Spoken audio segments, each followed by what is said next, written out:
pero me quiero meter en el tema y saludar, digamos, al flamante doctor en semiótica Julián Agustín Robles, que se recibió ayer de doctor y queríamos tener como una mirada sobre el tema con él.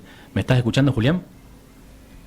Sí, claramente, lo estoy escuchando y es un gusto estar formando parte de este primer programa y les quiero decir que me encantó cómo comenzaron. Así que la parte más estética y también con la primera nota que jerarquizaron, me parece que habla también de un posicionamiento ideológico y una mirada crítica muy importante.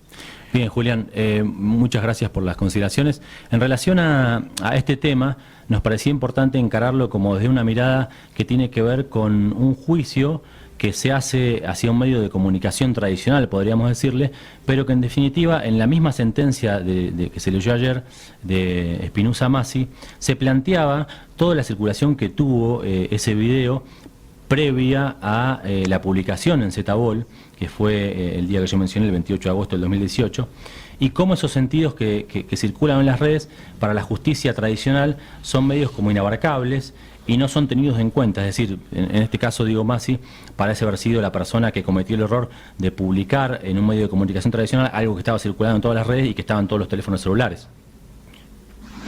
Sí, bueno, yo lo que traigo acá son en realidad más reflexiones a partir de este caso que afirmaciones. El caso sería como el indicio para continuar pensando desde el campo de la comunicación, ¿no? Fundamentalmente porque hay un conflicto, sin duda, entre un derecho a la imagen y a la intimidad y la libertad de expresión en una sociedad hipermediatizada, en donde hay una circulación contemporánea cada vez más compleja. Allí seguramente quienes estudian Derecho deben tener, digamos, la palabra más legitimada. A mí lo que me parece interesante acá es cómo a lo largo del tiempo, pero fundamentalmente pensando en la importancia que han tenido los medios de comunicación en lo social, en nuestras sociedades, cómo se han ido configurando lo social, tenemos que ir pensando en relación a lo público, lo privado y lo íntimo, y las relaciones y las modificaciones, las mutaciones que han tenido a lo largo del tiempo. Digo, en el siglo XVIII se habló de una crisis, en el siglo XVIII se habló de una crisis progresiva de lo público en relación a la irrupción de lo íntimo y lo privado, por ejemplo, cuando aparece en la familia o el individualismo moderno. Y ahí las mediatizaciones eran los libros, el autorretrato, la autobiografía, ¿no? Por eso se hablaba de lo íntimo y lo privado. Sin embargo, por ejemplo, ya en el siglo XIX, en el siglo XX, en el siglo XIX, ya con la emergencia de nuevos medios, los sujetos empiezan cada vez a dejar menos cosas de su vida privada en su casa, digamos, ¿no? Y comienzan a revelar su intimidad. Algunos autores dicen que lo único que hizo falta es que les pusieran una cámara y un micrófono adelante, y ahí también se empiezan a entender el boom de los reality shows, de los talk shows, ¿no? Entonces, en la actualidad hay un autor argentino, docente de la UBA, que fundamentalmente trabaja esta época para repensar el lugar que tienen los medios como una época contemporánea, la era contemporánea, que tiene mucho de la era posmoderna, tiene mucho de esa era posmoderna, pero que se complejizó a partir fundamentalmente de la existencia de Internet y de un nuevo sistema de medios que ya no era el anclado en el broadcasting, sino que pasa a ser el sistema hipermediatizado, fundamentalmente vinculado a las redes sociales. Entonces, este escenario para mí hay que tenerlo en cuenta para pensar esa problemática que en este caso ha sucedido acá en la provincia de San Luis, porque al ser cada vez más compleja la circulación de los discursos, en este caso un video, es también más complejo pensar qué es lo público, qué es lo privado y qué es lo íntimo, ¿no? Que si las redes sociales son consideradas como el nuevo espacio público y hay un video que ya circula en las redes sociales de lo público, ¿cómo se juega ahí el rol periodístico para saber si eso que se está publicando en realidad es lo íntimo de una persona y se está violando un derecho o no? Entonces me parece que, por eso digo, son todas preguntas que lo cierto es que no tengo una respuesta, digamos, es como que vengo a reflexionar junto con ustedes. Sí, sí. Julián, Oscar te saluda. Bueno, felicitaciones por el doctorado. Hola, y muchas gracias por tus palabras. Vos nombraste las redes y dijiste es el nuevo espacio de lo público. Ahora bien, las redes también son un negocio y tienen una pertenencia digo, en términos empresariales. ¿Qué responsabilidad pueden tener, no lo digo en términos jurídicos, pero digo, qué tipo de responsabilidad le podemos adjudicar a las redes, que son básicamente por donde circula o circuló este video y que, bueno, encontraron como a una persona responsable, que fue, en este caso, Diego Masi, pero digo, en una responsabilidad también de las redes, ¿o no? Sí, y entiendo a partir de algunas charlas que he tenido con amigos abogados que siempre ha sido como muy difícil regular lo que circula por las redes sociales, ¿no? Internet fundamentalmente y las redes sociales son muy difíciles regularlas. Lo que pasa aquí es que ya entra otra esfera que es, digamos, el ejercicio del periodismo y es un medio de comunicación. Entonces allí, digamos, hasta ahí podría decir algo. Sí, en relación a las redes, me parece que, o sea, hay una instancia de vigilancia de instituciones como el Estado las 24 horas, digamos, la agencia de inteligencia, se pone una vigilancia, un dispositivo de la vigilancia en la que cada uno de nosotros que nos creemos absolutamente libres en el uso de las redes, estamos a toda hora vigilados.